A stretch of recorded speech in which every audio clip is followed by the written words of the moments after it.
পাকিস্তানের সাথে পারে না। আজকে অলরেডি বিকালবেলা দেখলাম যে আমরা আর যুদ্ধ চাই না, আমাদের সব আমরা গুটিয়ে নিলাম। কেন? এখনই কেন? গরুর মদ খাওয়া জাতি তো। আমার এই দেশে যখন কথা বলতে দেয়নি, বিশেষ করে এই 15, 16, 17, 18, 19, 20 এই সালগুলোতে আমি বেশিরভাগ ছিলাম এই কলকাতা, আসাম, এই সমস্ত দেশে। এই প্রদেশগুলোতে ঘুরে দেখেছি এই মুশরিক যারা, আমার আয়াতের ভেতরে যেহেতু শব্দগুলো আছে এই জন্য আমি এই আলোচনাটা নিয়ে আসলাম। মুশরিক দুনিয়াতে যারা, এদের সবচাইতে বেশি ভয় মরণের। যে কোনো একভাবে একটু মরণের ভয় দেখাবেন, পাগল হয়ে যাবে, আপনাকে বাপ না আপনাকে দোলা ভাই বলবে। আমি লালমনিরহাটে একবার একটা বর্ডার এলাকায়, এই যে বিজিবি যারা আমাদের আছে এখন, বিডিআর, ওরা মাত্র 11 জন মিলে এখানে দায়িত্বে আছে। বর্ডারের ওই পাশে আছে ওরা 22 জন ভারতীয়। ওনারে আমি জিজ্ঞাসা করলাম ওনারা কয়জন আছে? আমরা মুসলমান এখানে আছি 11 জন, আর ওই কলে ওরা আছে প্রায় 22 জন। আপনাদের ভয় লাগে না? ওরা 22 জন, আপনারা 11 জন, যদি আক্রমণ করে পারবেন? হুজুর শুধু দোয়া করে ছেড়ে দেন, ওদের 22 জন না 33 জন হোক, ওদের একেবারে বাপ বলাবো, শুধু দোয়া করে ছেড়ে দেন। পারে না। এই জন্যে পাকিস্তানের সাথে আজ পেরে দিচ্ছে না কেন? কারণ যে কয়টা পাঠিয়েছে, 40 জনকে গতকালকে পাঠিয়েছিল পাকিস্তান, সব লিখিত সই নিয়ে যে আমরা মরব, এই সিদ্ধান্ত নিয়ে আল্লাহর নামে সই নিয়ে যা। ওরা একজনও মরে নাই, সব আক্রমণ করে আবার ফিরে এসেছে। ওরা সাহস এমনি পায়নি। এর 3 দিন আগে, মাত্র 3 দিন আগে, প্রথম যেদিন আক্রমণ চালাবে ওই দিন ক্যাপ্টেন তার বাবা আর্মির যিনি চিফ আছে তাকে ডাক দিয়ে বলেছে, দেখেন আমার ছেলে আমি যুদ্ধের ময়দানে পাঠাচ্ছি দেশ রক্ষার জন্যে, মানবতা রক্ষার জন্যে। কারণ ওরা মিথ্যা, প্রথমেই মিথ্যার উপরে ভর করে ওরা যুদ্ধ চালাতে চায়। এই ইন্ডিয়া আজ 54 বছর আমাদেরকে দাঁড়াতে দেয়নি, পুরাটা মিথ্যার উপরে। পাকিস্তানের ওপরও মিথ্যা তথ্য দিয়েছিল যে আমরা জঙ্গি ঘাঁটিতে বিমান হামলা করছি। তা আপনি মসজিদ ভাঙলেন কেন? আপনি জঙ্গি ঘাঁটি যদি পান সেখানে বিমান মারেন, তামাম দুনিয়া আপনাদের সাপোর্ট দেবে। আপনি মসজিদ ভাঙলেন কেন? মাদ্রাসা ভাঙলেন কেন? শিশু মেরে ফেললেন কেন? এটার জবাব দেওয়া লাগবে না? এই জন্যে পাকিস্তানের দলমত আর নেই, সব এক হয়ে গেছে। এরা এক হয়ে এমনকি আর্মির প্রত্যেকের বাবা এসে এসে বলছে আমার ছেলেকে আমি পাঠিয়ে দিলাম মানবতার জন্যে, ইসলামের জন্যে, দেশ রক্ষার জন্য, যান। কিন্তু আমার ছেলে যদি পেছনে গুলি লাগে, আমার ছেলেকে নিয়ে আসবেন না, ওরে সাগরে ফেলে দেবেন, বন জঙ্গলে রেখে আসবেন, ওরকম ছেলে আমার দরকার নেই। ছেলের যদি সামনে গুলি লাগে আমার কাছে নিয়ে আসবেন। ও ক্যাপ্টেন মারা গেছে, ওনারা নিয়ে আসার সময় বাবা জিজ্ঞাসা করছে নিয়ে আসলেন মানে? বলছে বাবা আপনি যা বলেছিলেন ওই কথা আমরা ঠিক রেখেছি, আপনার এই ছেলের পেছনে একটা গুলিও লাগে নাই, বুকে লিখেছে 22টা গুলি লিখেছে। এদের সাথে গরুর মদ খাওয়া লোক, শুকর খাওয়া লোক এরা পারবে? এখন বাধ্য হয়ে সেই মাছ না পেয়ে ছিপে কামড় দেবে, আমাদের এদিকে ওরা টার্গেট নিতে পারে, এজন্য সাবধান থাকা লাগবে।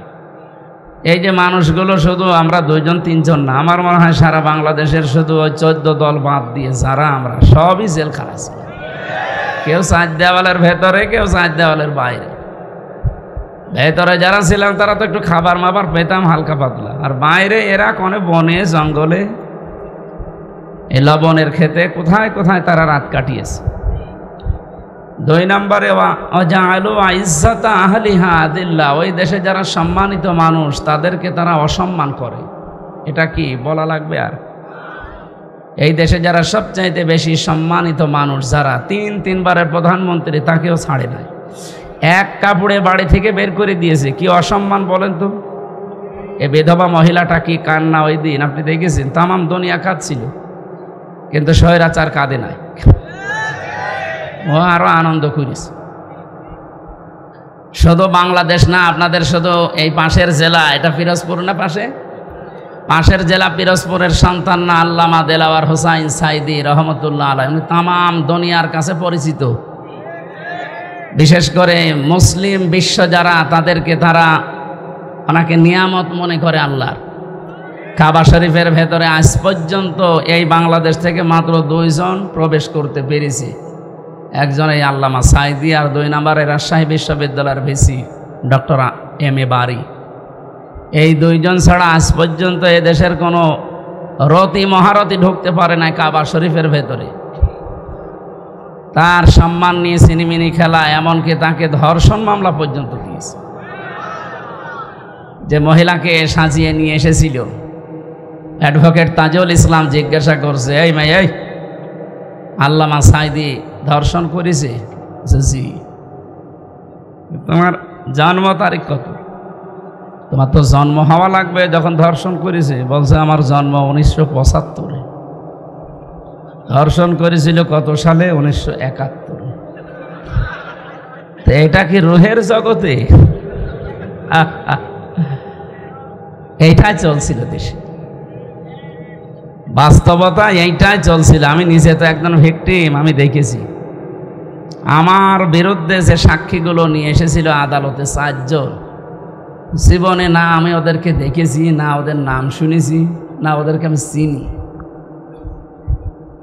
এই মানুষগুলো পরবর্তীতে আগস্টের 5 তারিখের পরে এসে ক্ষমা চেয়ে গেছে, বলছো হুজুর মাফ করে দিয়ে, টাকা পেয়েছিলাম, হালাল করার জন্য গিয়েছিলাম। কি আশ্চর্য দেশ চলছিল বলেন। সারা দেশে এইটাই চলছিল, আর ওরা পৃথিবীর মডেলদেরকে দেখাতো যে আমরা ন্যায় বিচার করছি। এর নাম ন্যায় বিচার। ডাক্তার জোবাইদা রহমান, এই মহিলাটা আজ 17 বছর মায়ের দেশে, অথচ তার 3 বছর সাজা লাগিয়ে, তার তো জেল খাটা লাগে নাই, বেকার সাজাটা লাগিয়ে কি করলেন? এই যে এখন তামাম দুনিয়া প্রমাণ পাচ্ছে যে এটা পুরা ডাহা মিথ্যা কথা। তার স্বামীর নামে যাই দিয়েছেন, এ হালকা পাতলা মানুষ বিশ্বাস করতেও পারে, না করতে। তো সে একটা মহিলা মানুষ, সে 17 বছর বাইরে, তার নামে এরকম মিথ্যা। এই জন্যই তো আজ পৃথিবীর মানুষ এই যে নিষিদ্ধ হওয়ার দাবি এমনি ওঠে নাই, অনেকগুলো কারণ আছে। প্রায় 4500-র উপরে মানুষ পালিয়েছে, সব এই দাদাদের দেশে, বিভিন্ন দেশে যারা আছে। এ মানুষগুলোর হাতে কিছু নেই, কিন্তু ব্রেন তো নষ্ট হয়নি, ব্রেন তো ঠিক আছে। তারা ওখানে বসে বসে ষড়যন্ত্র চালাচ্ছে। এই যে গত পরশু দিনের রিপোর্ট, আগস্টের 5 তারিখ থেকে এই মে মাসের 8 তারিখ পর্যন্ত 28 বার ওরা চেষ্টা চালিয়েছে এই দেশকে অস্থিতিশীল করার জন্য, একবারও সফল হতে পারেনি। কেন পারেনি বলেন তো? সূরা আলাম নাসরা 5 এবং 6 নম্বর আয়াতের কিছু অনুপ্রেরণামূলক কথা আছে। এই যে ওদের 28 বারের ষড়যন্ত্র সফল হয়নি, কেন হয়নি? আল্লাহ পাক বলেন, ফাইন্না মাআল উসরি ইসরা, ইন্না মাআল উসরি ইসরা, অবশ্যই কষ্টের পরে সুখ। না, হয়নি। আপনি আলেম, আমি ভুল বলবার আপনি ঠিক বলবেন মানে? এখানে যদি বাদ শব্দ আল্লাহ দিত তাহলে পরে অর্থ হতো, এই যে জমার দিন একটা নামাজ আছে, নামাজের নাম বাদাল জমা, বলেন না? এলাকায় পড়েন, বাদ মানে কি? পরে। এই জায়গায় তো আল্লাহ বাদ শব্দটা দেয়নি, কি দিয়েছে?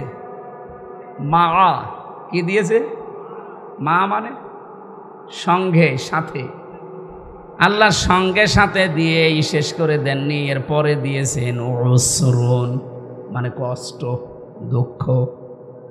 আল্লাহ কষ্ট দুঃখ দেওয়ার আগে একটা আলিফ লাম লাগিয়ে এটা মারেফা করে নির্দিষ্ট করে দিয়েছেন। কিন্তু এর পরের শব্দ ইসরা, এটার আরবি অর্থ, বাংলা অর্থ সুখ, শান্তি, স্বস্তি, নিরাপত্তা, কল্যাণ, 33টা অর্থ আছে। কিন্তু এই শব্দের আগে আপনি আর আলিফ লাম পাবেন না। পরা কোরআন শরীফে যেখানে আল্লাহ উসরুন দিয়েছেন, দেখবেন আলিফ লাম লাগিয়ে ওটা নির্দিষ্ট একটা কষ্ট। কিন্তু ইসরা যেখানেই পাবেন আলিফ লাম নেই। আমি চিন্তা করেছিলাম আয়াত নিয়ে, কেন আল্লাহ দিলেন না? 1টা 2টা না, ভার্সিটিতে থাকাকালীন প্রায় 42টার উপরে আমি তাফসির এক জায়গায় মিলিয়েছি। একটাতে শুধু এর জবাব পেয়েছি, তাফসিরে ফি জিলালিল কোরআন। সৈয়দ কুতুব রহমতুল্লাহ আলাইহি টিকায় লিখেছেন, এই পৃথিবীতে কেউ যদি একটা কষ্ট সহ্য করে 3টা কারণে। এবার আসেন এই আয়াতের মূল শিক্ষায়। আল্লাহ পাক যেহেতু উসরুন ইসরা দিয়েছেন, একটা কষ্ট যদি আপনি দুনিয়ায় সহ্য করেন তিনটা কারণে, কয়টা? যে কোনো কারণেই কষ্ট পেলে, দুঃখ পেলে, কষ্টের সাথে সাথে আল্লাহ সুখ দেবে, কথা কোরআনে নেই। কিন্তু কষ্টটা যদি আপনার তিনটা কারণে হয়ে থাকে, মাস্ট বি, আল্লাহ যেহেতু ইন্না দিয়েছেন, মাস্ট বি, অবশ্যই আপনার সাথে আল্লাহ কষ্টটার পরেই সুখ একটা একটা করে, কয়টা? কমপক্ষে ৭০টা। ৭০টা সুখ ওর সাথে আল্লাহ মিল করে রাখবে, একটার পর একটা শান্তি সুখ আপনি পেতেই থাকবেন। আমি আবার বলছি, কষ্ট পেলেই কিন্তু হবে না, কষ্টটা পাওয়া লাগবে কয় কারণে? আরো জোরে। আমি নাম ধরেই বলছি, হাসিনা যেদিন বিদায় নেয় কষ্ট পায়নি, না পেলে কাঁদছিল কেন? কি কন্দন দেখেছেন? আমার মনে হয় স্বামী মরে গেল, মহিলা তো কাঁদেনি, 2 দিন কাঁদছিল। তার মানে কষ্ট পেয়েছে না পায়নি? কষ্ট পেলেই সুখ পাবেন না। কয়টা কারণে বললাম? 1 নম্বরে আপনার কষ্ট যদি হয় আল্লাহর জন্যে, 2 নম্বরে আপনার কষ্ট এই দুনিয়ায় যদি হয় রাসূলুল্লাহর জন্যে, 3 নম্বরে আপনার কষ্ট যদি হয় মানবতার জন্যে। এই 3টা কারণে যদি একটা কষ্ট আপনি ভোগ করেন, মাস্ট বি, এর সাথে সাথে আমার আল্লাহ ৭০টা সুখ শান্তি আপনাকে দেবে। এ ওয়াদা মিথ্যা হতে পারে? সিস্টেম অপর পৃষ্ঠায় দেখুন, যেহেতু আল্লাহ এটা রিপিট করেছেন, এই জন্য পরের শব্দটা কি? ইন্না মাআল উসরি ইসরা, অবশ্যই কষ্টের পরে সুখ। এ কথা আল্লাহ ডবল করে বললেন কেন? আপনি আগেরটা শুনলে যেমন ভালো লেগেছে আপনার যে কষ্টের সাথে তাহলে সুখ আছে ৭০, ঠিক এইরকম ভাবে কোনো মানুষ যদি একটা সুখ ভোগ করে, একটা শান্তি দুনিয়ায় পায়, কিন্তু শান্তি আর এই সুখ যদি হয় অবৈধ, অবৈধ সুখ নেই দুনিয়ায়। যারা পরকীয়া প্রেম করে, শান্তি নেই, সুখ নেই না? এলাকায় এসব চলে না? চলা তো দরকার। যারা এগুলো করেন বলেন তো, তাদের কি সুখ শান্তি না পেলে এমনি করে তারা? 2-3টা ছেলে মেয়ে রেখে ধুয়ে চলে যাচ্ছে আল্লাহর রাস্তায়, তার মানে সুখ অবশ্যই পেয়েছে না পায়নি? এই কি বৈধ সুখ না অবৈধ? আরো জোরে বলেন।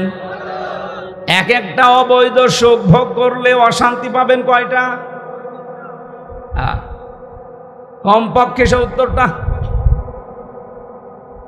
বেগাইরি হিসাবটা বাদ দিলাম আমরা, যেহেতু একটা নেকির কাজে সর্বনিম্ন আছে 10, এরপরে ৭০, এরপরে 700, এরপরে আরো বেশি, আমরা মাঝখানেরটা ধরলাম।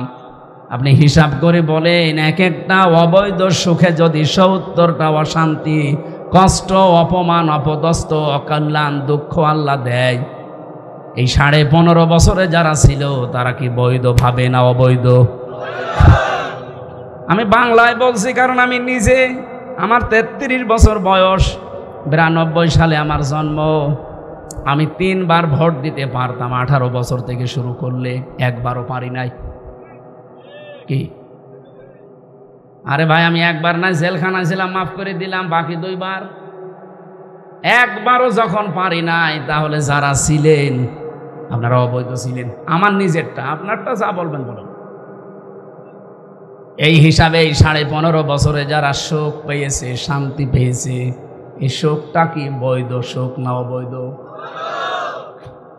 সুখ পায়নি তারা। কত মানুষকে মিথ্যা মামলা দিয়ে সুখে ছিল তারা। মনে আছে আমার কাছে টাকা পায়, আমার বাড়ি থেকে নিয়ে গেল, যে বলছে 10টা লাখ টাকা পাঠান, নাই 50টা মামলা দেব।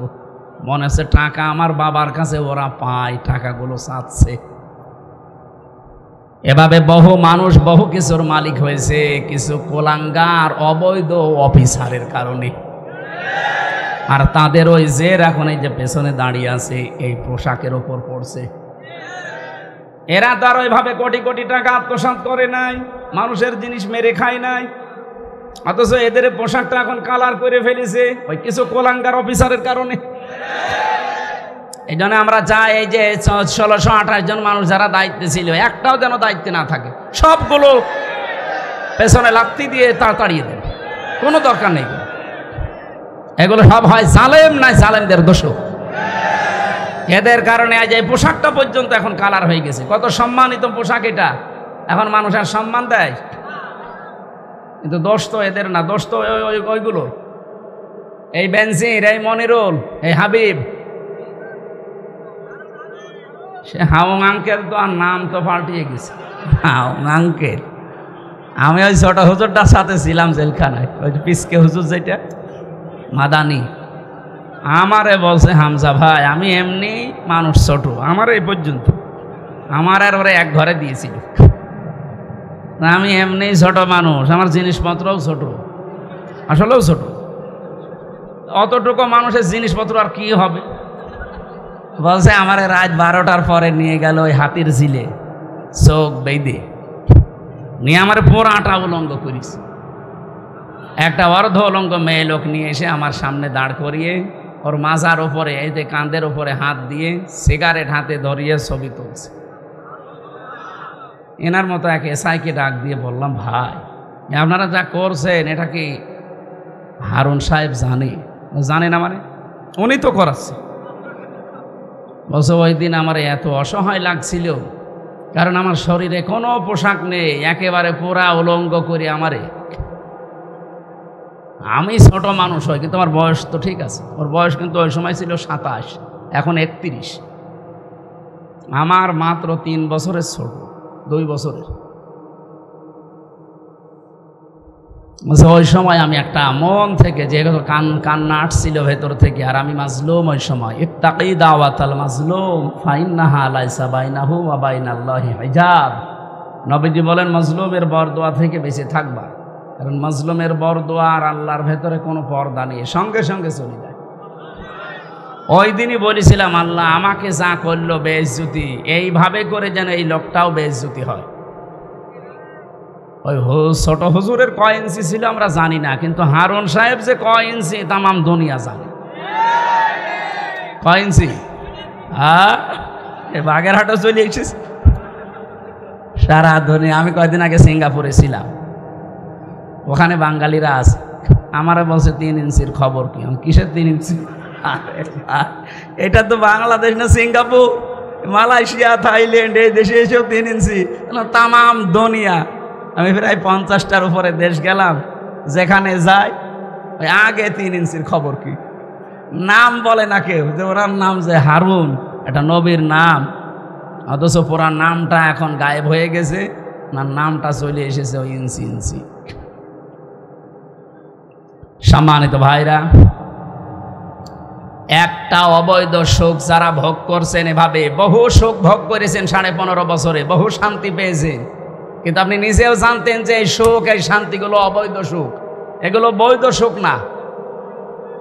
আমার কুষ্টিয়া যেই 2 লোক, হানিফ সাহেব আর ইনু সাহেব, আমি নিজে গ্যারান্টি দিচ্ছি যদি আমার সাথে এমপি দাঁড়ায় আর জীবনে যদি পাশ করতে পারে আমি মিষ্টি খাও। অথচ যে 3 বারে বুক ফলিয়ে এমপি গিরি করে গেল, এমনকি মন্ত্রীও হয়েছিল, হয়নি? তারা সুখ পায়নি। এই যে অবৈধ সুখ যারা ভোগ করলেন এই 15.5 বছরে, কসম আল্লাহর, প্রতিটি অবৈধ সুখের পেছনে সাথে সাথে আল্লাহ 70টা করে অশান্তি রেখে দিয়েছে। এগুলো পুরা ভোগ করবেন, এরপরে আপনি অন্য কিছু চিন্তা করবেন। এই 28 বার ওরা চেষ্টা চালিয়েছে এই 9 মাস কয়দিনে, একবারও সফল হতে পারেনি। একটাই কারণ যত অবৈধ সুখ ভোগ করেছেন, প্রতিটি সুখের পেছনে সাথে সাথে কয়টা করে? যদি 15.5 বছরে ওরা 50টা সুখও ভোগ করে, তাহলে আপনি হিসাব করে দেখেন 3500 অশান্তি ভোগ করা লাগবে তাদের। 3500 অশান্তি ভোগ হয়েছে। আপনি কোন সাহসে বলেন যে আমি চট করে চলে আসবো? আপনার এই অশান্তিগুলো ভোগ করা লাগবে না? এগুলো সব ভোগ করবেন, এরপরে বলবেন যে আমি চট করে চলে আসবো। আর আমার মনে হয় এত সুখ ভোগ করার পরে যে অশান্তিগুলো আল্লাহ দেবে, এক একটায় 70টা, 50টা হলে 3500, আপনি আর বেঁচে থাকতে পারবেন, আপনি কব্বরে চলে যাবেন।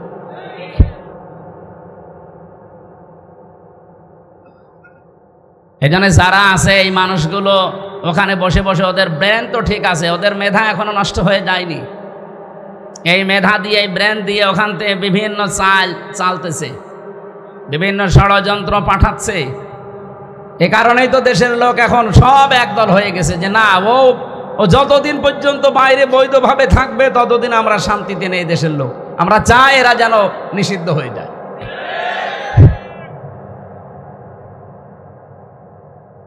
এর আগে যতবার তাদেরকে সুযোগ দিয়েছে প্রত্যেকবার ক্ষতি করেছে।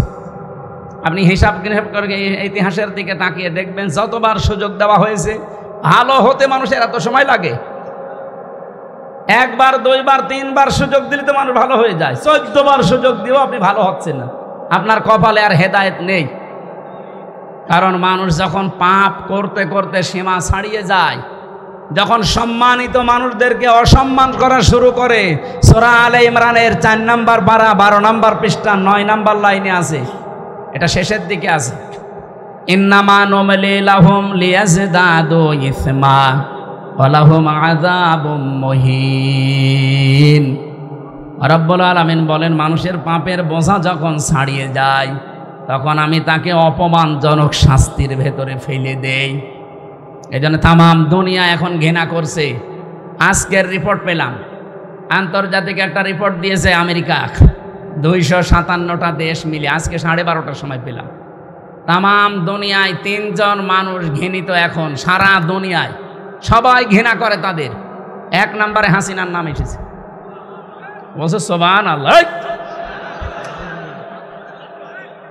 যাই হোক, আপনাদের পাশের জেলার মানুষ না? সুবহানাল্লাহ বলছেন কোন কারণে? নাউজুবিল্লাহ বলেন। 2 নম্বরের তার নাম এসেছে, ওনার স্বামী নামে এখন পরিচিত, এই মোদি। পৃথিবীর নিকৃষ্ট মানুষ এই লোকটা। এরে মানুষ বলা ঠিক না, এরে বলা লাগবে জানোয়ার। কারণ এই দুনিয়ার ইতিহাস সে পাল্টিয়ে ফেলেছে। আল্লাহর ঘর মসজিদ ভাঙা আরম্ভ করেছে এই মোদি। আর কথা বলেন না কেন? আজ পর্যন্ত পৃথিবীতে এই দুঃসাহস কেউ দেখাতে গিয়েও পারে না, আর অথচ এ কাজ করে ফেলেছে অলরেডি। এর আগে 1500 বছর আগে একবার আল্লাহর ঘর ভাঙতে এসেছিল, পারে নাই। কে? আব্রাহা। এ অলরেডি কতগুলো ঘর ভেঙেছে। আজকেও দুপুরবেলা একটা ঘর ভেঙেছে। মসজিদগুলো ভাঙতেছে আর ধোয়া তুলতেছে যে এর নিচে 500 বছর আগে নাকি মন্দির ছিল। পাকিস্তানের সাথে পারে না। আজকে অলরেডি বিকালবেলা দেখলাম যে আমরা আর যুদ্ধ চাই না, আমাদের সব আমরা গুটিয়ে নিলাম। কেন? এখনই কেন? গরুর মদ খাওয়া জাতি তো। আমার এই দেশে যখন কথা বলতে দেয়নি, বিশেষ করে এই 15, 16, 17, 18, 19, 20 এই সালগুলোতে আমি বেশিরভাগ ছিলাম এই কলকাতা, আসাম, এই সমস্ত দেশে। এই প্রদেশগুলোতে ঘুরে দেখেছি এই মুশরিক যারা, আমার আয়াতের ভেতরে যেহেতু শব্দগুলো আছে এই জন্য আমি এই আলোচনাটা নিয়ে আসলাম। মুশরিক দুনিয়াতে যারা, এদের সবচাইতে বেশি ভয় মরণের। যে কোনো একভাবে একটু মরণের ভয় দেখাবেন, পাগল হয়ে যাবে। আপনাকে বাপ না, আপনাকে দোলা ভাই বলবে। আমি লালমনিরহাটে একবার একটা বর্ডার এলাকায়, এই যে বিজিবি যারা আমাদের আছে এখন, বিডিআর, ওরা মাত্র 11 জন মিলে এখানে দায়িত্বে আছে। বর্ডারের ওই পাশে আছে ওরা 22 জন ভারতীয়। ওনারে আমি জিজ্ঞাসা করলাম, ওনারা কয়জন আছে? বলছে আমরা মুসলমান এখানে আছি 11 জন। আর ওই কলে ওরা আছে প্রায় 22 জন। আপনাদের ভয় লাগে না? ওরা 22 জন, আপনারা 11 জন, যদি আক্রমণ করে পারবেন? হুজুর শুধু দোয়া করে ছেড়ে দেন, ওদের 22 জন না 33 জন হোক, ওদের একেবারে বাপ বলাবো, শুধু দোয়া করে ছেড়ে দেন। পারে না। এই জন্যে পাকিস্তানের সাথে আজ পেরে দিচ্ছে না কেন? কারণ যে কয়টা পাঠিয়েছে, 40 জনকে গতকালকে পাঠিয়েছিল পাকিস্তান, সব লিখিত সই নিয়ে যে আমরা মরব এই সিদ্ধান্ত নিয়ে, আল্লাহর নামে সই নিয়ে যা। ওরা একজনও মরে নাই, সব আক্রমণ করে আবার ফিরে এসেছে। ওরা সাহস এমনি পায়নি। এর 3 দিন আগে, মাত্র 3 দিন আগে, প্রথম যেদিন আক্রমণ চালাবে ওই দিন ক্যাপ্টেন তার বাবা আর্মির যিনি চিফ আছে তাকে ডাক দিয়ে বলেছে, দেখেন আমার ছেলে আমি যুদ্ধের ময়দানে পাঠাচ্ছি দেশ রক্ষার জন্যে, মানবতা রক্ষার জন্যে। কারণ ওরা মিথ্যা, প্রথমেই মিথ্যার উপরে ভর করে ওরা যুদ্ধ চালাতে চায়। এই ইন্ডিয়া আজ 54 বছর আমাদেরকে দাঁড়াতে দেয়নি, পুরাটা মিথ্যার উপরে। পাকিস্তানের ওপরও মিথ্যা তথ্য দিয়েছিল যে আমরা জঙ্গি ঘাঁটিতে বিমান হামলা করছি। তা আপনি মসজিদ ভাঙলেন কেন? আপনি জঙ্গি ঘাঁটি যদি পান সেখানে বিমান মারেন, তামাম দুনিয়া আপনাদের সাপোর্ট দেবে। আপনি মসজিদ ভাঙলেন কেন? মাদ্রাসা ভাঙলেন কেন? শিশু মেরে ফেললেন কেন? এটার জবাব দেওয়া লাগবে না? এই জন্যে পাকিস্তানের দল মত আর নেই, সব এক হয়ে গেছে। এরা এক হয়ে এমনকি আর্মির প্রত্যেকের বাবা এসে এসে বলছে আমার ছেলেকে আমি পাঠিয়ে দিলাম মানবতার জন্যে, ইসলামের জন্যে, দেশ রক্ষার জন্য, যান। কিন্তু আমার ছেলে যদি পেছনে গুলি লাগে আমার ছেলেকে নিয়ে আসবেন না, ওরে সাগরে ফেলে দেবেন, বন জঙ্গলে রেখে আসবেন, ওরকম ছেলে আমার দরকার নেই। ছেলের যদি সামনে গুলি লাগে আমার কাছে নিয়ে আসবেন। ও ক্যাপ্টেন মারা গেছে, ওনারা নিয়ে আসার সময় বাবা জিজ্ঞাসা করছে নিয়ে আসলেন মানে? বলছে বাবা আপনি যা বলেছিলেন ওই কথা আমরা ঠিক রেখেছি, আপনার এই ছেলের পেছনে একটা গুলিও লাগে নাই, বুকে লিখেছে 22টা গুলি লিখেছে। এদের সাথে গরুর মদ খাওয়ালো, ওকে শুকর খাওয়ালো, ওকে পারবে? এখন বাধ্য হয়ে সেই মাছ না পেয়ে ছিপে কামড় দেবে, আমাদের এদিকে ওরা টার্গেট নিতে পারে। এজন্য সাবধান থাকা লাগবে। কি কথা বোঝেন? সাবধান থাকা লাগবে। ওয়ালা তাজিদান্নাহুম আহরাসান নাসি আলা হায়াতি ওয়া মিনাল্লাযিনা আশরাকু, সূরা বাকারার ভেতরে আছে হে নবী ওয়ালা তাজিদান্নাহুম, লামে তাকিদ নুনে সাকিলা, আল্লাহ গ্যারান্টি দিয়ে জানিয়েছেন। কারণ বানিয়েছে কে? উনি বানিয়েছে, উনি জানে না আপনার মনের খবর? ও মুশরিকদের মনের খবরও জানে। এই জন্য জানিয়েছেন যে দুনিয়ায় সবচাইতে বেশি মরণকে ভয় পায় দুইটা জাতি। এক নম্বরে মুশরিক। কারা? আহরাসান নাসি আলা হায়াতি ওয়া মিনাল্লাযিনা আশরাকু, এই পৃথিবীতে সবচাইতে বেশি জীবনের উপরে মায়া মহব্বত দেখতে পাবেন মুশরিকদের। এই জন্য ওদেরকে যদি একটু দুই একটা ফেলে দেওয়া যায় না, ও জীবনের মতো আর মাথা উঁচু করে দাঁড়াতে পারবে। আমরা যে কথা বলতে চাই যে 28 বার আপনারা চেষ্টা চালিয়েছেন, একবারও সফল হতে পারেননি। 2800 বার চেষ্টা করলেও পারবেন না, কারণ 3500 বার কষ্ট পাওয়া লাগবে, দুঃখ পাওয়া লাগবে, এরপরে তো শান্তির মুখ চোখে দেখবে। কোরআনের আয়াত আমরা 100% বিশ্বাস করি, করি কিনা? সেই বিশ্বাস নিয়ে বলছি, যারা দুনিয়ার মানুষের সম্মান নিয়ে সিনিমিনি খেলেছে এতদিন, আগামীতে যারা এই দেশের দায়িত্বে আসবে কেউ যেন মানুষের সম্মান নিয়ে সিনিমিনি খেলতে না পারে, সেই ব্যবস্থা দেশে করা লাগবে ইনশাআল্লাহ। আজকের মাহফিল যেহেতু সবার জন্য, সবাইকে সামনে নিয়ে কোরআনে কারীম গুরুত্বপূর্ণ একটা সূরার 4 ভাগের 1 ভাগ পড়েছি। একটা আয়াতের মাত্র 4 ভাগের 1 ভাগ। আমার এই মাথার ভেতরে আয়াত নিয়ে যত তথ্য আছে কিয়ামত পর্যন্ত দিলে ওই তথ্য শেষ হবে না, এত তথ্য আল্লাহ ঢুকিয়েছেন। আমরা চেষ্টা করবো এগুলো ডেলিভারি দেওয়ার। আল্লাহর শুকরিয়া আদায় করছি জবান খুলে আলহামদুলিল্লাহ। দরুদ আর সালাম পাঠ করছি আমাদের নবী মুহাম্মদুর রাসূলুল্লাহ সাল্লাল্লাহু আলাইহি ওয়াসাল্লামের প্রতি, যাকে আল্লাহ 3টা মিশন আর ভিশন দিয়ে দুনিয়ায় পাঠিয়েছিলেন। নবীজির মিশন কয়টা? আরো জোরে বলেন তো। নবীর মিশন যদি 3টা হয়, আমরা উম্মত, আমাদের ওই 3টা হওয়া দরকার না? নাকি ওই 4টা করবেন? না, 3টাই আমাদের মিশন। 1 নম্বরে তাওহীদ প্রতিষ্ঠা, এটা আপনার জীবনের মেন মিশন আর ভিশন বানিয়ে নেবেন। কিয়ামতের ময়দানে আল্লাহ রাব্বুল আলামিন তাওহীদ প্রতিষ্ঠায় যদি আপনাকে দুনিয়ায় দেখেন, অন্য কোনো আমল আখলাক যদি কমও থাকে আল্লাহ মাফ করে দেবেন। কারণ তাওহীদ এইটা প্রতিষ্ঠার জন্য তামাম দুনিয়ায় আল্লাহ নবী আর রাসূল পাঠিয়েছিলেন। নবীজিকে আল্লাহ ডাকও দিয়েছেন সূরা আলে ইমরান 3 নম্বর পারা 17 নম্বর পৃষ্ঠার 2 নম্বর লাইনের 64 নম্বর আয়াতে পাবেন এটা।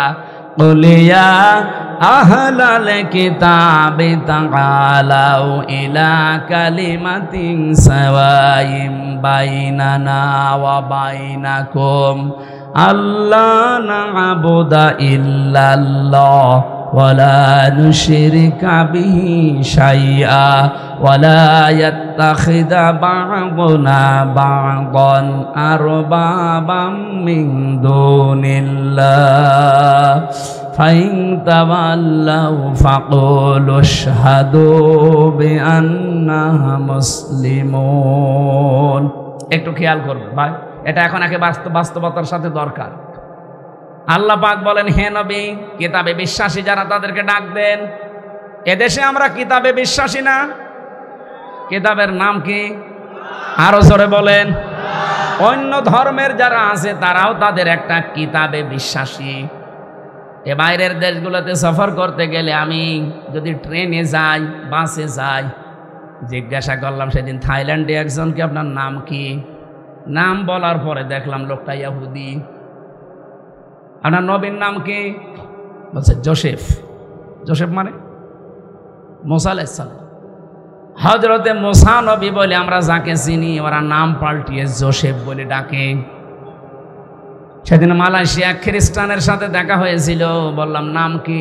জিজ্ঞাসা করার পরে নাম বলে। নবীর নাম কি? বলে যিশু। যিশু মানে ঈসা আলাইহিস সালাম। ওরা দাউদ নবীকে ডাকে ডেভিড বলে। আমাদের জাতির পিতা যিনি হযরতে ইব্রাহিম আলাইহিস সালাম, নাকি বঙ্গবন্ধু? এইটা নিয়ে আমার রিমান্ডে টর্চার করতো শয়তান।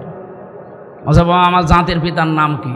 যাই বলেছি বঙ্গবন্ধু, নাম ইব্রাহিম আলাইহিস সালাম। সঞ্জয় দত্ত ওই লোকটার নাম। আমার উল্টা পাল্টা গালি গালাজ দিয়ে সারা দেশের মানুষ মানে বঙ্গবন্ধু, আর ইব্রাহিম আলাইহিস সালাম কে? কে মানে মুসলিম জাতির পিতা, এটা আল্লাহর ঘোষণা দেওয়া। ওই দিন আমার এমন একটা মুখ খারাপ করে কথা বলেছিল, আমার এখনো অন্তরে বাজে। কোথায় পালিয়েছে ওরে ধরে তো আমি এখন পেলে মুসলমানই দিয়ে দিতাম শয়তান। আমার নাম দেখেই তো বোঝা যাচ্ছে যে মুসলমানই দিইনি। আর আমার যতগুলো রিমান্ডের অফিসার অধিকাংশগুলো এই মালায়ন পড়তো। এমনকি জেলখানায় 3 বছরে আমার যা কারারক্ষী ভাগে পড়তো সব। দেবদুলাল, সুব্রত বালা, অসিত কুমার, আশিক রায়, এইরকম মানুষ নাম শুনে মনে হচ্ছে যে আল্লাহর ওলি নাকি। আল্লাহ রাসূলে বিশ্বাস করে না, হামজার দাম আছে ওর কাছে, আলেম সালেম ওর কাছে সব সমান। 3টা বছর ফাঁসির কন্ডেম সেলের ভেতরে তালা লাগিয়ে রেখে দিয়েছে। একদিন মাঝে মাঝে হিন্দু তো কিছু বলাও যায় না। একদিন বললাম যে দাদা সারাদিন শুধু এই যে 24 ঘন্টা তালা লাগানো, একটু বাইরেও যেতে দিন না। আবার সিসি ক্যামেরা লাগিয়ে রেখেছেন, কেউ যেন আমার সাথে কথা না বলে। একটা কথা হইল, আপনার মানবতা নেই। যে কি হুজুর কি বলবেন বলেন। মানে একটা বই নিয়ে এসে দিন অন্তত পড়ি। ওরে আল্লাহর ওলি, বই নিয়ে এসেছে বঙ্গবন্ধুর আত্মজীবনী। ও ছাতা পড়ে আমি করো কি? পরে বলছে ভালো বই নিয়ে আসবো, পরে নিয়ে এসেছে বঙ্গবন্ধুর ছেলেবেলা। হলো কার কাঁঠাল পেড়ে খেয়েছে, আম পেড়ে খেয়েছে, সেই কথা লিখা ওইটা পড়ে আমি কি পাবো ওর ভেতরে? হুজুর লাইব্রেরিতে বঙ্গবন্ধু কর্নারে এছাড়া কোনো বই নেই, ভালো বই নিয়ে আনবেন। ভালো বই এবার নিয়ে এসেছে বঙ্গবন্ধুর চীন সফর, ছাতা সব ওইটা। আর আপনার বই নিয়ে আসার দরকার নেই। ওই ইমেল বিল্ডিংয়ে একজন আছে এটিএম আজহারুল ইসলাম, যার মুক্তির জন্য অনেকে তাল বাহানা করছে। দায়িত্বে যারা আছেন, এই যে তারিখ যেটা দিয়েছেন, এই তারিখে যদি সত্যি বাঙালিকে হাইকোর্ট দেখাতে চান না, এবার কিন্তু দেওয়ালে পিঠ থেকে গেছে। আর আগস্টের 5 তারিখ কি শেষ হয়ে গেছে? আমরা চাই এই নির্দোষ মজলুম মানুষটাকে এই তারিখে যেন আর কোনো তাল বাহানা না করে মুক্ত জীবনে ছেড়ে দেওয়া হবে। এটা চান না আপনারা? চান না?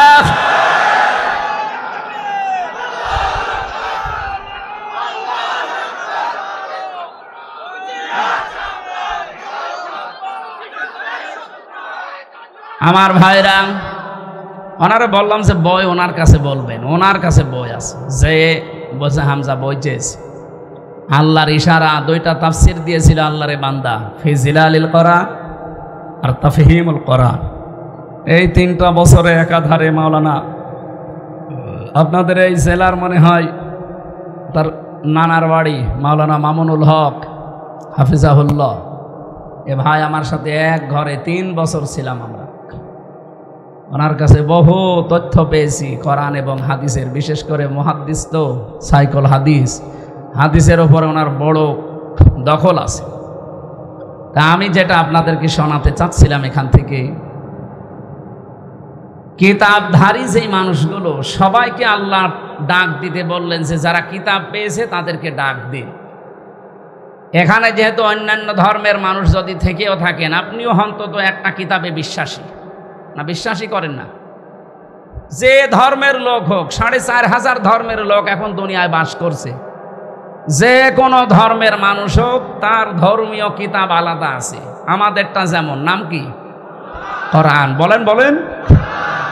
আল্লাহ সব কিতাবধারীদেরকে ডাক দিতে বললেন, ওলিয়া হালাল কিতাব, হে নবী আপনি বলেন, হে কিতাবওয়ালারা, তাআলাও আসো, ইলা কালিমাতিন, একটা কথার দিকে। আল্লাহ কালিমা 3 দিয়েছেন, মাত্র একটা কথার দিকে আসো। সাওয়াইম বাইনানা ওয়া বাইনাকুম, যেটা আমাদের জন্য তোমাদের জন্য সমান হবে, কারো উপরে কোনো বৈষম্য নেই, পক্ষপাতিত্ব নেই, এটা সমান হবে। আসো এই দিকে। কি সেটা? আল্লাহ না'বুদা ইল্লাল্লাহ, আমরা দলমত জাতি বর্ণ ধর্ম নির্বিশেষে সবাই এই কথার উপরে ঐক্যবদ্ধ হই যে আল্লাহ ছাড়া কারো ইবাদত আজকে থেকে করব না। আপনি পৃথিবীর সব ধর্মের কাছে যান, ওরা সবাই এইটাই চায়। বিপদে পড়লে কিন্তু তখন আর দুর্গার কথা, সরস্বতীর কথা মনে থাকে না। আমি ছোটবেলায় বরিশালে পড়তাম যখন, ওই সময় ব্রিজ ছিল না, ট্রলারে যাওয়া লাগতো, লঞ্চে। নৌকা পেয়েছি, যাচ্ছিলাম, হঠাৎ মাঝখানে যে দেখি ঝড় উঠেছে, কাঁপতেছে নৌকা। আমরা যারা মুসলমান আছি বলছি, লা ইলাহা ইল্লাল্লাহ, লা ইলাহা ইল্লা আনতা সুবহানাকা ইন্নী কুনতু মিনাজ জালিমিন। আল্লাহ পাশে এক দাদা আর দাদি বসে আছে, ওই যে গলায় কি দেওয়া থাকে চেনা যায়। ওরা দেখি বলছে লা ইলাহা ইল্লাল্লাহ। কি গো? জিজ্ঞাসা করলাম, দাদা দেখে তো মনে হচ্ছে অন্য ধর্মের লোক, কালেমা পড়েন মানে? মুসলমান হয়েছেন কবে? যে এখনো হয়নি। কালেমা পড়েন কেন? আমারে বলছে, দেখো যে ঝড় উঠেছে, এ ঝড়ে মা কালী দুর্গার কাজ না, এ আল্লাহ লাগবে। এখানে কালী দুর্গা দিয়ে আর হবে না, আল্লাহ লাগবে। সবাই এটা বিশ্বাস করে যে একজন আছে, কিন্তু বাপদাদার ধর্ম মানতেছে মানতেছে মানতেছে, এ কারণে হয়তো ফিরে আসতে পারে না। এই জন্য সবাই যেহেতু একজনের ওপরে আছি আমরা, আপনি ইহুদিদেরকে বলেন, হয়তো তারা 3 খোদা 2 খোদায় বিশ্বাসী, ওরা বলে আল্লাহ একজন আছে কিন্তু তার ছেলে আছে উযাইর আলাইহিস সালাম। খ্রিস্টানরা তৃতীয়বাদে বিশ্বাস করেন, আল্লাহ একজন আছে জানি, কিন্তু তার স্ত্রী আছে মারিয়াম, তার ছেলে আছে ঈসা। বলেন নাউজুবিল্লাহ। কোরআনে কারিমে আল্লাহ তাদের বর্ণনাও দিয়েছেন বিভিন্ন জায়গায়। আল্লাহ এই জন্য সূরা ইখলাস নাজিল করে আমাদেরকে শুনিয়েছেন, কুল হুয়াল্লাহু আহাদ আল্লাহুস সামাদ লাম ইয়ালিদ ওয়া লাম ইউলাদ ওয়া লাম ইয়াকুল লাহু কুফুয়ান আহাদ। বলেন আল্লাহু আকবার। হে নবী আপনি বলেন আল্লাহ কয়জন? আরো জোরে বলেন। তিনি অভাবহীন, তার কোনো অভাব নেই। তিনি কাউকে জন্ম দেননি, তাকেও কেউ জন্ম দেয়নি। তার সমকক্ষ আকাশ আর জমিনে আর কেউ নেই। এই 4টা জিনিসের ওপরে আমাদের ঈমান। আমরা যারা ঈমানদার দাবি করছি এই 4টা জিনিসের ওপরে, এই দেশে অন্য কিতাবের বিশ্বাসী যারা, তারাও অন্তত একজনকে বিশ্বাস করে বিপদে পড়লে। সেদিন যশোরের কলেজের এক অধ্যাপক বিসিএস ক্যাডার, ওনারে বললাম যে স্যার আপনার মুসলমান হওয়া লাগবে না, আমি আপনাকে জোর করে মুসলমান বানাতে ইচ্ছা করলে বানাতে পারতাম। কারণ এই দেশে আপনারা মাত্র 4-5 ভাগ, আর আমরা শুধু মুসলমানই 92 ভাগ। ভারতে যেমন চিটারি করে, বাটপারি করে, অত্যাচার জুলুম নির্যাতন করে তারা কি চালাচ্ছে আপনারা দেখতে পাচ্ছেন। আমরাও করলে করতে পারতাম, কিন্তু আমাদের ধর্মে এটা নেই। লা ইকরাহা ফিদ্দীন, আমাদের ধর্মে বাড়াবাড়ি আছে, জোর জবরদস্তিও নেই। তা আপনাকে আমি একটা আহ্বান জানাই, আপনি আমাদের ধর্মীয় গ্রন্থ কোরআনে কারিম, এটা বাংলায় অথবা ইংরেজিতে একটু ভালো করে পড়বেন, বুঝে বুঝে। আল্লাহর ইশারা উনি 3 মাস পরে দেখি নিজের থেকেই মুসলমান হয়ে গেছে। এই জন্য সবাই জানে যে একজন আছে, শুধু বিবেকটা একটু হালকা কাজে লাগালেই এ পৃথিবীর কোনো মিথ্যা ধর্মে মানুষ আর থাকবে না। কিন্তু এই বিবেকটা কাজে লাগে না, এই জন্যে মানুষ আসতে চায় না। এই যে গিরিশচন্দ্র সেন, আপনি কি মনে করেন লোকটা কি জ্ঞানী কম ছিল কোরআনের উপরে? ও কোরআনের বঙ্গ অনুবাদ করেছে, তাফসিরও লিখেছে। এখানে শামীম ভাই সহ যত অফিসার বলেন, যত আলেম ওলামা আছে, আমি গ্যারান্টি দিলাম পড়া কোরআনের প্রতিটি শব্দের অর্থ আপনার জানা আছে। কথা আপনি বলতে পারবেন না, কেউ পারবেন না। আমি পড়িয়েছিলাম বিশ্ববিদ্যালয়ে থাকাকালীন পুরাটা, কিন্তু আমার মনে নেই। এখন আমার আবার দেখা লাগবে। আপনি চিন্তা করতে পারেন, কোরআনের উপরে সেই 5 পাস করার পরে তো এর উপরে আছি আমি। আমার এর উপরে অনার্স মাস্টার্স করা, আমি ডক্টরেটও করব এর উপরেই, আমার কাম এলো করা এর উপরেই, সারা জীবন চলছে এর উপরে। অথচ আমার এখনো আয়ত্ত হয়নি। কতবার যে পুরা কোরআন শরীফ খতম করেছি আমি জানি, আর আমার আল্লাহ জানে। এরপরও আমার আয়ত্ত নেই। আর তাফসির করতে গেলে যারা লেখে তাফসির জিজ্ঞাসা করেন, এক একটা শব্দের একাধিক অর্থ আপনার জানা থাকা লাগবে, নয়তো আপনি তাফসির করে মিলাতে পারবেন না। দরবা শব্দের অর্থ কোনো জায়গায় মারা, কোনো জায়গায় সফর করা, কোনো জায়গায় দৃষ্টান্ত দেওয়া।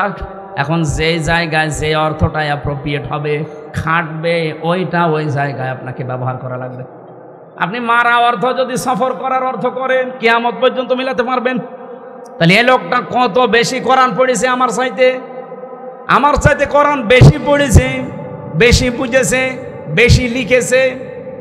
কিন্তু লোকটা মারা যাওয়ার পরে তাকে কিন্তু আর কবরে দেওয়া হয়নি, জানাজাও হয়নি, পুড়িয়ে ফেলেছে। আপনি নরসিংদী যান, শিবপুরে এখনো পর্যন্ত তার পৈতৃক ভিটা আছে। কি বুঝলেন এখান থেকে? এই লোকটার সব ছিল কিন্তু মন ছিল না।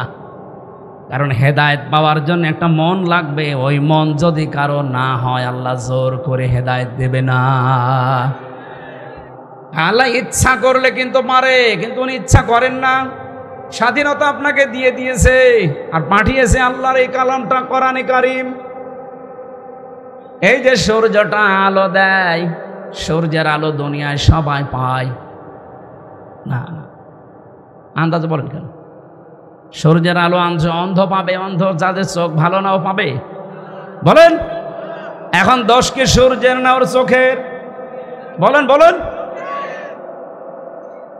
এই দেশে যারা আমরা ইসলামের খাদেম বলে পরিচিত, আমরা সবাই কিন্তু ইসলামেরই খাদেম, কেউ ইসলামের মালিক না।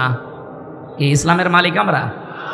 ইসলামের খাদেম আমরা। কামলা, লেবার, মনির, জন, পাট যাই বলেন, আমরা খেদমত করে যাচ্ছি। এই দেশে যদি ইসলাম কায়েম হয় তো ভালো, না হলেও আমাদের কোনো লস নেই। আমাদের একটা নির্ধারিত বেতন আছে। ওই বেতনটা কোন দিন আল্লাহ দেবেন? ওয়াবুদ রাব্বাকা হাত্তা ইয়াতিয়াকাল ইয়াকিন। সূরা নাহলের ভেতরে আছে 99 নম্বর আয়াত, 14 নম্বর পারার 6 নম্বর পৃষ্ঠার একেবারে শেষ আয়াত এটা। আল্লাহ পাক বলেন, ইবাদত করতে থাকো ওই দিন পর্যন্ত যতদিন ইয়াকিন না আসে। ইয়াকিন মানে মৃত্যু। যতদিন মরণ না আসবে ততদিন ইবাদত করতে থাকবা। এই জন্য জীবনের শেষ দিন মানে আমি একেবারে যেদিন আজরাইল না দেখবো, এই দিন পর্যন্ত আমার টার্গেট থাকবে কি করি এই জমিনে আল্লাহর বিধান জারি করা যায়। আল্লাহ ছাড়া কারা ইবাদত আমরা রাজি না করতে, যদিও চাপিয়ে দেন ওটা আমরা মানি না। নারী কমিশন যেগুলো চাপিয়ে দিয়েছে, 318 পৃষ্ঠা পুরাটা আমি পড়েছি। এর ভেতরে কোরআনের 10টা আয়াতের বিরুদ্ধে ওরা সরাসরি লিখেছে। আমি পুরাটা পড়েছি, আমি আন্দাজে বলছি না। এই 3 দিনে পুরাটা শেষ করেছি আমি। 10টা আমার এই ছোট মাথায় 10টা ভুল পেয়েছি, শুধু কোরআনের বিরুদ্ধে। আর হাদিসের বিরুদ্ধে তো আছেই। ওরা প্রথমেই ভুল ধরেছে, এই পৃথিবীতে দেহ আমার, সিদ্ধান্ত আমার। এই কথাটা পড়া কোরআন শরীফের সাথে সাংঘর্ষিক।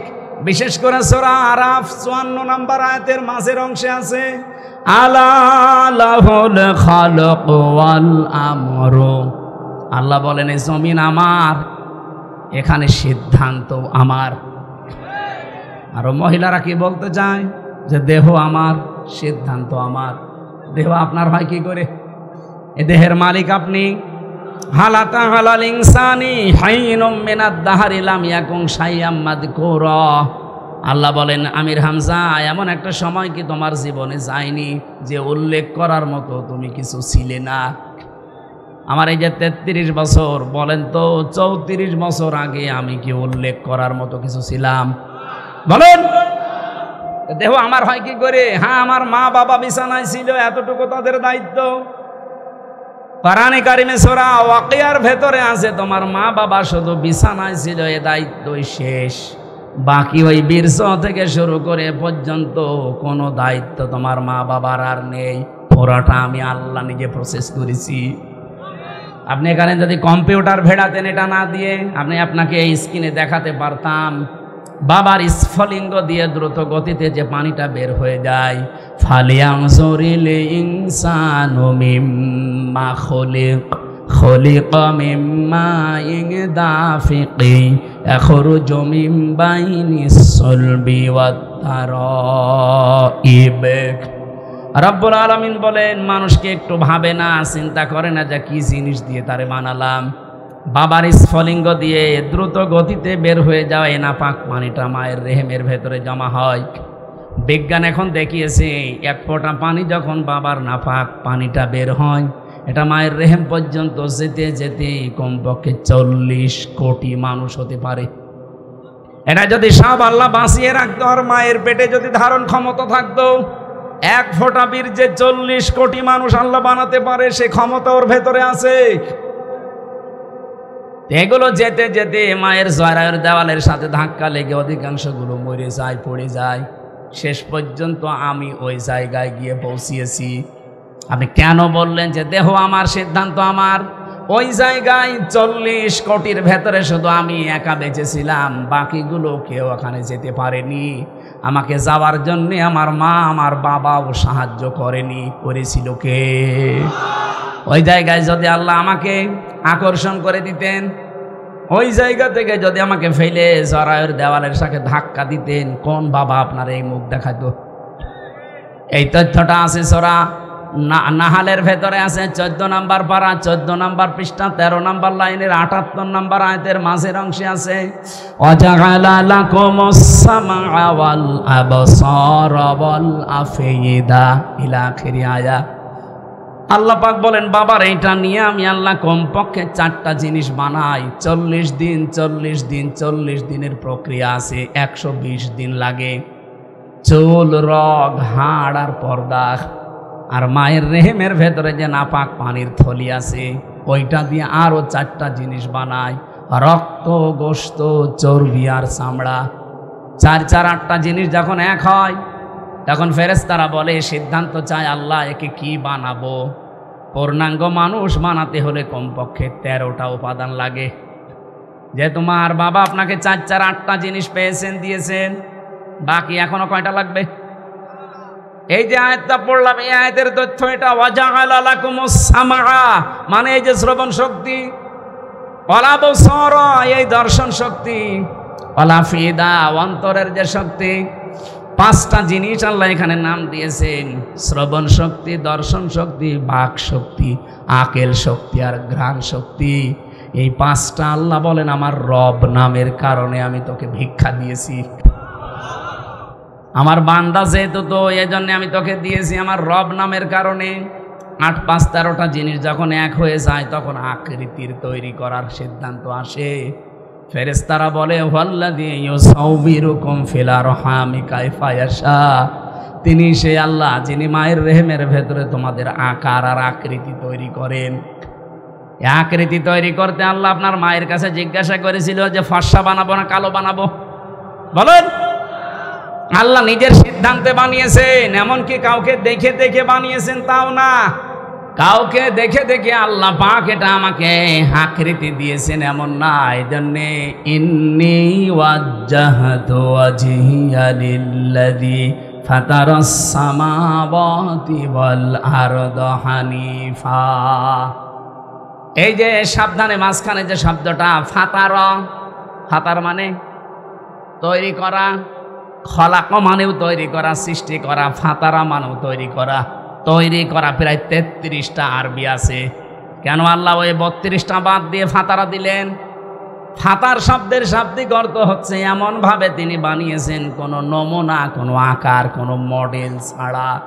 পেটের ভেতরে যে আমাদের আকৃতি আল্লাহ বানিয়েছেন, এটা কি একটা দেখি আর একটা না। বিজ্ঞান এখন দেখাচ্ছে আমাদের 3.5 হাত বডির ভেতরে কমপক্ষে 5টা জিনিস তো এমন আছে যেটা আজ পর্যন্ত কারোর সাথে মেলে নাই, কিয়ামত পর্যন্ত মিলবেও না। তার 1 নম্বরে হাতের এই সাফ, এখানে 153টা রেখা আছে, আজ পর্যন্ত কারোর সাথে মিলছে না, কিয়ামতের আগে মিলবেও না। 2 নম্বরে আমাদের এই চোখের ভেতরে 5টা জিনিস আছে, money, less, lens, equal, deep equal, এগুলো আজ পর্যন্ত কারো মেলে নাই, মিলবেও না। 3 নম্বরে চামড়া, 9768 প্রকার চামড়া এই 3.5 হাত বডির ভেতরে আছে। এক একটা চামড়ার এক এক রকম গুণ। আশ্চর্যের বিষয়, আমি নিজে দেখেছি। আমার চামড়া, শামীম ভাইয়ের চামড়া হয়তো মনে হচ্ছে এক, আমার চামড়া কেটে যাক, ফেটে যাক, ছিঁড়ে যাক, পুড়ে যাক, ওনার চামড়া কেটে লাগিয়ে দেবেন, ভালো হওয়া দূরের কথা, পছন্দ হবে, জীবনও ভালো হবে না। আমার চামড়া যদি আমার শরীরের কোনো জায়গা থেকে কেটে এনে লাগিয়ে দেন, ওটা কিছুদিনের ভেতরে আবার মিলে যাবে, ভালো হয়ে যাবে। আল্লাহ এখান থেকে একটা তথ্য দিতে চেয়েছেন, ওয়ালা তাজিরু ওয়াজিরাতু উযরা উখরা, আয়াতের ব্যাখ্যায় পাবেন, তাফসিরে মাযহারির ভেতরে আছে যে তোর চামড়ার সাথে শামীমের চামড়া মেলে না, আর কিয়ামতের দিন ও তোর পাপের বোঝা বহন করে নিয়ে যাবে। ও বলে তুই বিশ্বাস করিস? তুই একটা পাগল আর একটা ভণ্ড। এরকম পাগল আর ভণ্ড দেশে নেই। কত দরবার থেকে আওয়াজ উঠতেছে, কোনো চিন্তা নেই, বাবা আছে, বাবা পার করবে, বাবার কি হবে বাবা জানে। আর বাবা ইচ্ছা করলেও পারবে না, কারণ কেউ কারো বোঝা বহন, বলেন বলেন, কেউ কারো বোঝা বহন করবে না।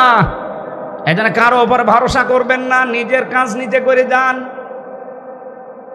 চামড়ার পরে আমি দেখেছি আস্বাদন স্তর, এই যে আমাদের জহব্বার ভেতরে যে স্বাদ নেওয়ার স্তর আছে, বিজ্ঞান এখন জানিয়েছে এই কয়েক ইঞ্চি জহব্বার ভেতরে কমপক্ষে 2 কোটি আস্বাদন স্তর আছে। মানে 2 কোটি খাবার যদি একটার পরে একটা দিতেই থাকেন, ও প্রত্যেকটা খাবারের আলাদা স্বাদ বলে দিতে পারবে, সে ক্ষমতা জহব্বার আছে। আমি বাংলাদেশ সহ বললাম না, কতগুলো দেশ ঘুরলাম, কোন জায়গায় আমি 2 কোটি খাবার একসাথে রান্না পাইনি। আপনি পেয়েছেন? যত নামি দামি হোটেল হোক, আমি বাংলাদেশে এক জায়গায় 120 প্রকার পেয়েছি। গাজীপুরের নিরিবিলি হোটেলে কাপাসিয়ায়, এটা সর্বোচ্চ পেয়েছি 120 প্রকার। ও মালিকের নাম তোতা মিয়া। বললাম যে ভাই কি কি আছে নিয়ে আসেন তো। ও আল্লাহ খাবার নিয়ে এসেছে। এটা কি? আচ্ছা, কাঁঠালের পাতা ভর্তা। কাঁঠালের পাতা ভর্তা এবার খাবার হইল? বাঁশের পাতা ভর্তা, বেগুনের পাতা ভর্তা, এ সব মিলিয়ে 120 প্রকার। আপনি চিন্তা করেন, সব মিলিয়ে বানাচ্ছে 120 প্রকার। আর আমার আল্লাহ মাত্র কয়েক ইঞ্চি জহব্বার ভেতরে স্বাদ নেওয়ার স্তর দিয়েছেন কত।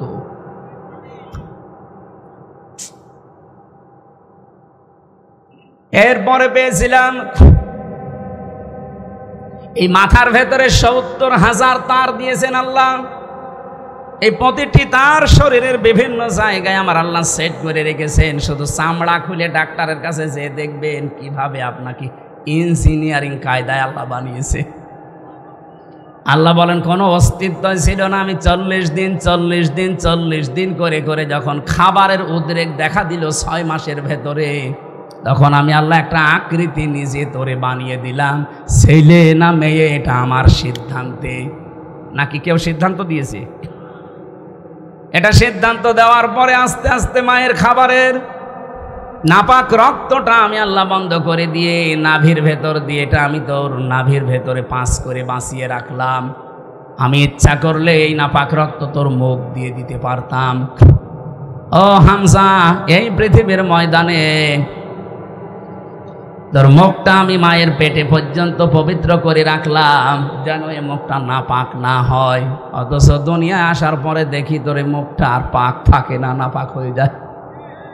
কত মানুষ সুদের টাকা খায় এই মুখ দিয়ে, না এলাকায় সুদ নেই? এই যে টাকা ছেড়ে রাখে, মাসে মাসে 1000 টাকা দিলে 100 টাকা বেশি দেয়। এটা যারা করছেন জেনে রাখেন আপনি মায়ের সাথে জেনা করছেন। এ কাজে কারা আছেন হাত তোলেন তো। এই ওয়াজ মনে হয় এই এলাকার জন্য, এই এলাকায় নেই। ভালো।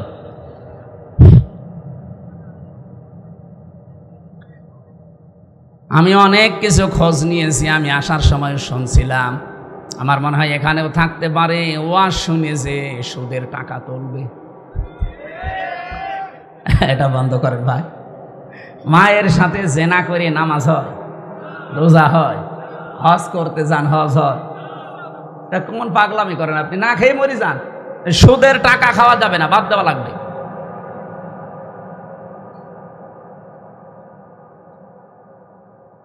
যারা ঘুষ খান, শব্দটা যেহেতু শুনলেই বোঝা যাচ্ছে অবৈধভাবে ইনকাম করেছেন আপনি এই ঘুষের টাকা, এটা হারাম। এই জিনিসটা আপনি মুখ দিয়ে দেবেন, এই জন্য আমার আল্লাহ মুখটা পবিত্র রাখেন নাই। যত নাপাক জিনিস আছে মুখ দিয়ে আজকে থেকে বন্ধ। দরকার আমি এভাবে মরে চলে যাব খবরে, আমি নাপাক কোনো জিনিস আমার মুখ দিয়ে দেব না। এই মুখটা আমার আল্লাহ নিজে মায়ের পেটের ভেতরেও পবিত্র রেখে দিয়েছিলেন। বলেন সুবহানাল্লাহ। আল্লাহু আখরাজাকুম মিন বুতুনি উম্মাহাতিকুম লা তা'লামুনা শাইআ ইলা আখিরি আয়াত। তথ্যগুলো লম্বা করে বলতে গেলে বহু সময় যাবে। যেহেতু ওরা যে সিদ্ধান্তগুলো, রায়গুলো দিয়েছে, নীতিমালাগুলো একটাও আমার কোরআনের সাথে মিলছে না। আর কোরআনের সাথে যেটা মেলে না সেটা আমার আল্লাহর পছন্দ। সুতরাং আমরা যখন সিদ্ধান্ত নিচ্ছি আল্লাহ বাদে কারো ইবাদত করব না, সুতরাং দল মত নির্বিশেষে এই দেশে জাতি বর্ণ ধর্ম সবাই আমরা জানাতে চাই এ কমিশন মানাতোদের কথা রিপোর্টও কমিশনই আমরা মানি না। মির্জা ফখরুল ইসলাম আলমগীর উনি পরশুদিন একটা কথা জানিয়েছে যে কমিশনের ভেতরে ইসলামিক স্কলার যারা, এরকম কোনো মহিলা যদি ওই 10 জনের ভেতরে 1-2 জন রাখতেন তাহলে এই বিতর্কতা হইতো না। তারা আপনার ভুল ধরে দিত যে এই জায়গায় কোরআনের বিরুদ্ধে চলে যাচ্ছে। আপনি একেবারে সব বাবা শাহজালাল সব হালাল করতে গিয়ে সব সমান সমান করে দিলে হবে? নারী পুরুষের সমান অধিকার কিয়ামত পর্যন্ত সম্ভব না। আমি এখানে পুরুষ মানুষ, শুধু আমার নাভি থেকে হাঁটু পর্যন্ত একটা হাফ প্যান্ট পরিয়ে দেন, আমি কুষ্টিয়ায় চলে যেতে পারবো। আমার মতো 33 বছরের একটা যুবতী মেয়েকে আপনি হাফ প্যান্ট পরিয়ে ছেড়ে দেন তো যেতে পারি কিনা বলেন? এই জন্য আমার মনে হয় রিপোর্টগুলো যারা দিয়েছেন এরা মেয়াদ উত্তীর্ণ গাঁজা খেয়েছে। মেয়াদালা গাঁজা খেলেও তো এরকম রিপোর্ট কেউ দেয় না। মেয়াদালা গাঁজা খায় আমার লালনের মাজারে দেখি কুষ্টিয়ায়। মেয়াদালা গাঁজা খায় তো এই জন্য পড়ে থাকে, পুলিশ পাহারা দেয়। পুলিশ যে পাহারা দেয় ওরা গাঁজা খায়, গাঁজা খেয়ে পড়ে থাকে, কথা বলে না। আর এরা গাঁজা খেয়েছে কিন্তু মেয়াদ উত্তীর্ণ হওয়া গাঁজা, এই কারণে এমন উল্টাপাল্টা বকতেছে। এগুলোরে আর বাইরে রাখা আমার মনে হয় ঠিক হবে না। দায়িত্বে যারা আছেন এদেরকে তাড়াতাড়ি পাবনায় পাঠিয়ে দেন। এই 4-5 দিন আগে পাবনায় গিয়েছিলাম পাগলা গারাত দেখতে, যে দেখি পাগল আর বেশি নেই। দায়িত্বশীল একজন বসে, হুজুর পাগল যা আসে সব ভালো হয়ে চলে যায়, ওইগুলো পাঠানোর দরকার। ওগুলো তো ভালো হচ্ছে না, ওগুলো পাঠানো দরকার। আল্লাহ নাবুদা ইল্লাল্লাহ, আল্লাহ বাদে কারো ইবাদত করা যাবে না, এটা ঐক্য হওয়ার ভেতরে মূল পয়েন্ট। নবীজির মিশন ছিল এইটা যে তাওহীদ প্রতিষ্ঠা করতে হবে। দুনিয়ার মানুষকে বলেছিলেন আসো আমরা এই একটা কথার উপরে ঐক্যমত হই যে আল্লাহ বাদে আমরা কারো ইবাদত করব না, যে যা করছেন করেন, কিন্তু আল্লাহ বাদে কারো ইবাদত, কারো বাবার ইবাদত চলবে না। ইবাদত হবে কার? আলা নুশরিকা বিহি শাইয়া, আল্লাহর সাথে কোনোদিন আর শরীক করব না আজকে থেকে। এই যে শিন রা কাফ শিরকুন, এক একটা শব্দে লক্ষ লক্ষ কথা আমি তাফসিরে পেয়েছি। শিরিক বিল জাত, শিরিক বিল সিফাত, শিরিক বিল ইখতিয়ারা, শিরিক বিল হুকুক, এভাবে 120 প্রকার আছে। এটা তো একটা একটা করে পয়েন্ট ধরে বলতে গেলে এখন আবার লাগবে 2 ঘন্টা। এরপরে ওয়ালা ইয়াত্তাখিযা বা'দুনা বা'দান আরবাবাম মিন দুনিল্লাহ, রবের বহুবচন আরবাব। এর রবের অর্থ আছে 19টা, এর ভেতরে সামরাইজ করে পাওয়া যায় 5টা। এত ব্যাখ্যা করতে গেলে এরপরে আবার মানবাধিকার প্রতিষ্ঠা, এরপরে দিন প্রতিষ্ঠা। এত কথা বলতে গেলে আমরা আর পারবো না, কারণ এখন 10টায় ওঠা লাগবে, আর 1.5 ঘন্টা আছে, খুলনায় যাওয়া লাগবে। আজকের মতো আমরা আর টানতে পারছি না। এই মাহফিলটা আপনারা জোর করে নিয়েছেন। আমার মাহফিল আজকে খুলনা, আর একটার বেশি আমি করিও না।